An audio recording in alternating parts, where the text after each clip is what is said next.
Bonjour et bienvenue sur Technapa, la Tech à Papa. Alors, cette vidéo fait suite à la vidéo unboxing et découverte de la Anycubic M3 Max. Et aujourd'hui, je vous montrerai le démontage et la mise en route de la machine. Mais avant, j'aimerais vous demander de pouvoir soutenir mon travail en vous abonnant à la chaîne et en mettant un petit pouce sur cette vidéo si vous l'avez aimée. Merci à vous.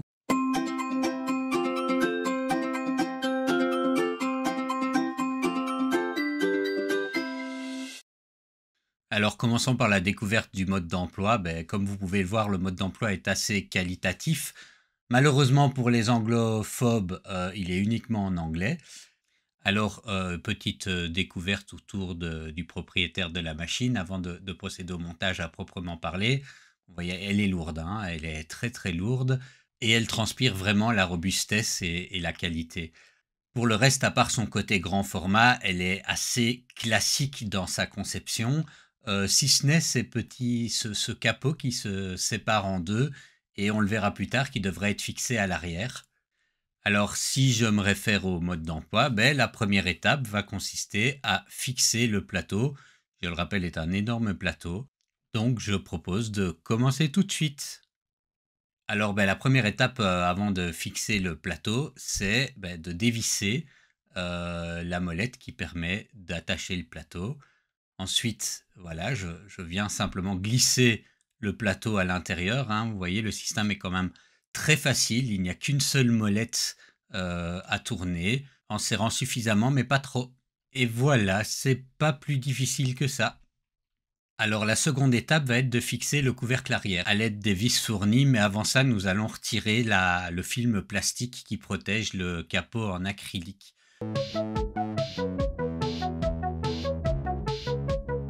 Donc une fois le film plastique retiré, nous allons fixer à l'aide des vis fournies le capot arrière. Alors il ne faut pas se tromper, hein, il y a plusieurs paquets avec des vis. Là ce sont les toutes petites vis que je vais fixer à l'aide d'un tournevis électrique histoire de me faciliter un peu la vie.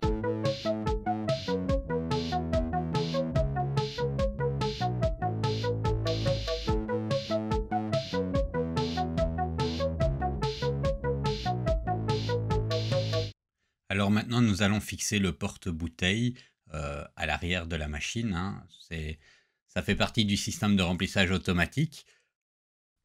La seule chose à savoir, c'est simplement de bien, voyez, mettre la petite partie qui va supporter la bouteille vers le bas. Sinon, vous n'arriverez pas à bien faire soutenir la bouteille. Alors, c'est reparti pour un coup de tournevis. Donc voilà, maintenant c'est bien fixé. On peut retourner la machine et aller mettre le bac de résine. Alors maintenant, voilà, nous allons mettre le bac de résine.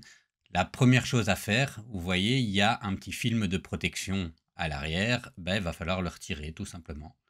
Et il y a également un film protecteur sur l'écran de l'imprimante. Attention toutefois, il ne faut pas retirer. Il y a deux choses. Il y a un film protecteur comme ça tout au-dessus, mais il y a aussi un écran de protection qui est un peu plus solide, qui est en dessous de ce film protecteur. Et en dessous, il y a encore l'écran. Donc, il ne faut pas faire l'erreur de retirer l'écran de protection. C'est vraiment un film tout fin qui peut être retiré. Alors maintenant, il suffit de glisser le bac. Alors, dans le bon sens, hein. Vous voyez, il y a dans le côté supérieur gauche, c'est assez arrondi. Dans le côté supérieur droit, il y a un petit bec verseur. C'est important de le mettre dans le bon sens parce que sinon, vous pourriez avoir des problèmes avec le système de remplissage automatique qui est fourni avec l'imprimante. Une fois que je suis certain que mon bac est bien fixé, je vais pouvoir prendre les petites vis à molette qui sont fournies avec et venir simplement fixer mon bac de résine.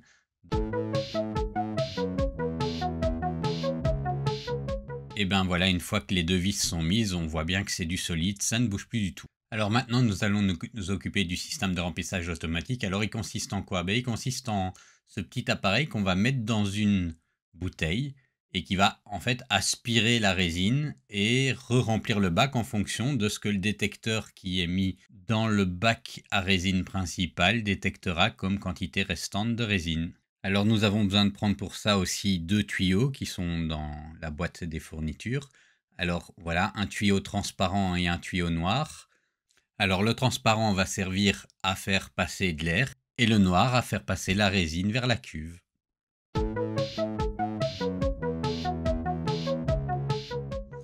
Donc voilà, maintenant nous pouvons faire passer les 2 tuyaux à travers le trou prévu dans la coque vers l'intérieur de la machine. Alors on les récupère de l'autre côté et on va devoir les fixer sur l'embout qui est prévu dans le système de remplissage, comme ceci. Voilà, cet embout-là, c'est pour l'air. Et voilà, un petit peu difficile à fixer, mais ça va.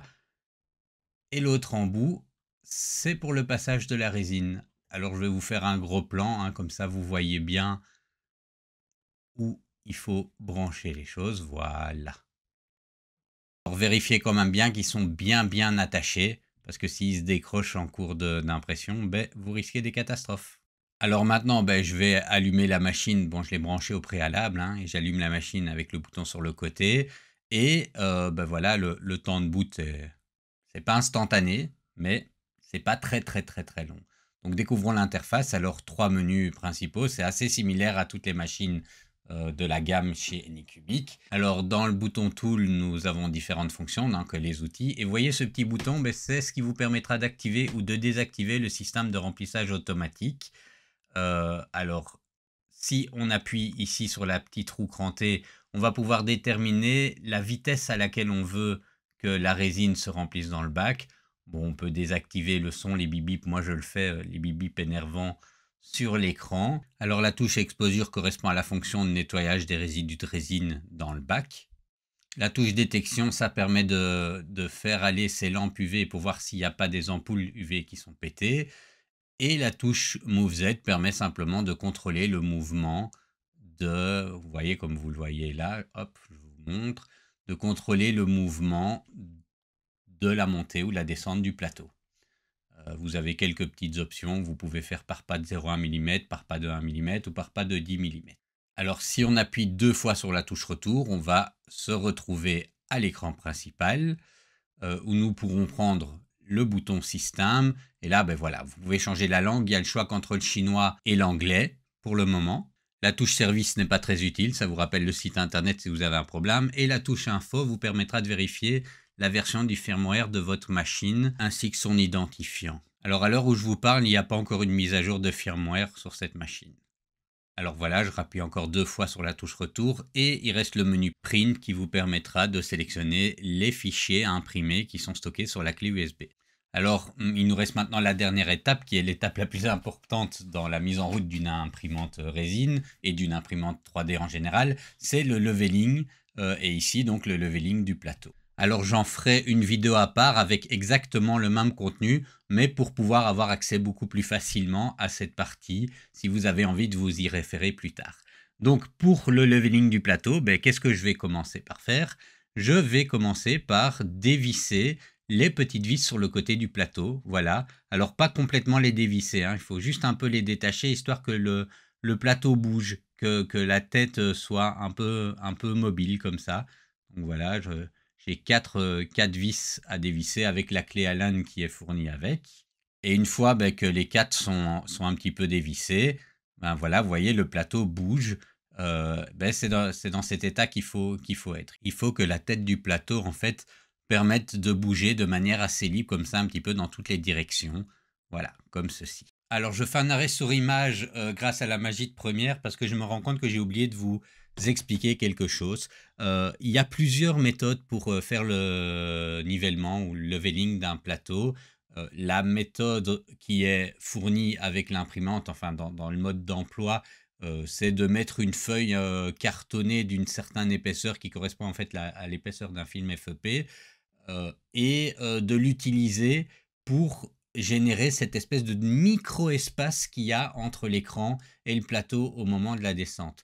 Alors, mon expérience avec les imprimantes résine, et c'est la méthode que j'utilise sur pratiquement toutes les imprimantes que j'ai eues pour le moment, et ça donne d'excellents résultats, c'est de faire plus simple. En fait, c'est d'utiliser le bac et le film FEP qui est déjà présent dans le bac pour générer cet espace nécessaire qui constitue en fait en le leveling du plateau. Alors voilà, la première étape pour faire le leveling du plateau selon la méthode du film FEP, c'est de dévisser le bac. l'idée c'est de pouvoir un petit peu jouer, tourner comme ça avec le bac. Alors une fois que le bac est libéré, nous allons aller sur l'interface dans le menu Tool et puis Move Z et nous allons appuyer sur la petite maison. Ça va faire ce qu'on appelle un homing, ça veut dire que ça va amener le plateau à sa position que vous allez programmer maintenant, mais il y a déjà une position par défaut. D'usine, c'est pas toujours bien calibré. Alors, vous voyez cette petite touche avec un sens interdit, c'est le stop. Je vous conseille de rester prêt à appuyer dessus parce que, vous voyez, votre plateau va descendre. Normalement, il s'arrête comme il faut, mais on ne sait jamais qu'il ne s'arrête pas au bon moment et qu'il vienne casser votre plateau, casser votre écran, pardon. Ce serait vraiment, vraiment dommage. Donc voilà, maintenant, il vient s'arrêter juste juste au-dessus, hein, là où le Z était programmé, donc le Z, c'est-à-dire la hauteur du plateau était programmée. Et ben, l'objectif, c'est de pouvoir maintenant faire bouger ce bac le moins possible, enfin juste un tout petit peu, en restant appuyé sur le plateau. Alors, vous voyez, là, je reste appuyé sur le plateau et je bouge un peu le bac. Je vois que ça bouge encore beaucoup, donc je descends avec l'écran de contrôle avec des pas de 0,1 mm. Voilà, je descends 2-3 fois et je vois que ça bouge encore, mais moins. Donc voilà, j'essaye de bien tenir au centre et j'essaye de faire bouger la cuve. Alors, ben, là encore, c'est toujours pas assez, donc je redescends encore d'un pas. Et ça bouge encore un petit peu trop, donc je redescends d'un pas. Et là, ça bouge beaucoup moins, c'est pratiquement bloqué, c'est peut-être bon. Je redescends encore d'un pas. Voilà. Allez, 2, on va voir. Bon, ça bouge encore trop. Il faut être prudent, il faut y aller par petits pas. Là, ben là, ça bouge plus du tout. Voilà. Donc ça veut dire que je dois remonter de juste un petit pas. Hop.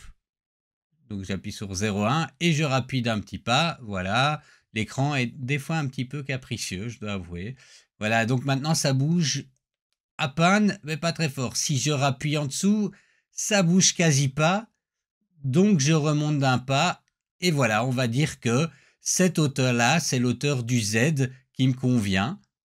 Je réessaye quand même un petit peu. Oui, je peux redescendre encore un poil. Non, là, ça bouge pas. Voilà, je réessaye encore un petit peu. Voilà, il faut vraiment essayer d'être précis et de jouer au 0,1 mm près. Vraiment faire le passage entre ça bouge plus du tout et ça bouge un petit peu. Voilà, c'est vraiment ça qu'il faut faire attention. Je reste bien appuyé sur le plateau et j'appuie sur Z est égal 0. Et ça va mémoriser l'emplacement du plateau à ce niveau-là. Alors là, il me propose de remonter le plateau. Bon, d'abord, ce que je dois faire, c'est revisser le côté du plateau. Donc vous vous souvenez que j'avais dévissé pour lâcher un peu la tête du plateau. Maintenant, je vais revisser en maintenant bien vers le bas, en exerçant une pression vers le bas sur le plateau avec mon autre main. Et je revisse les 4 vis, comme ça. Et après, ben voilà, je vais remonter le plateau. Et le nivellement sera fait de manière parfaite, de cette manière-là. Donc voilà, nous en avons terminé avec cette vidéo. Normalement, vous êtes maintenant en mesure de pouvoir monter et faire la première installation et le leveling du plateau de votre nouvelle imprimante. Alors, dans une prochaine vidéo, je ferai un test un petit peu plus complet et je vous dirai mon impression sur l'utilisation, les points forts et les points faibles de cette machine. En attendant, partagez ma passion, même si ça me fait plaisir, demande un peu de temps et de l'énergie. Et vous pourriez vraiment m'aider si vous mettiez un petit pouce sur cette vidéo et si vous vous abonniez à ma chaîne pour pouvoir suivre le contenu que je vous proposerai encore à l'avenir. Merci à vous et à bientôt.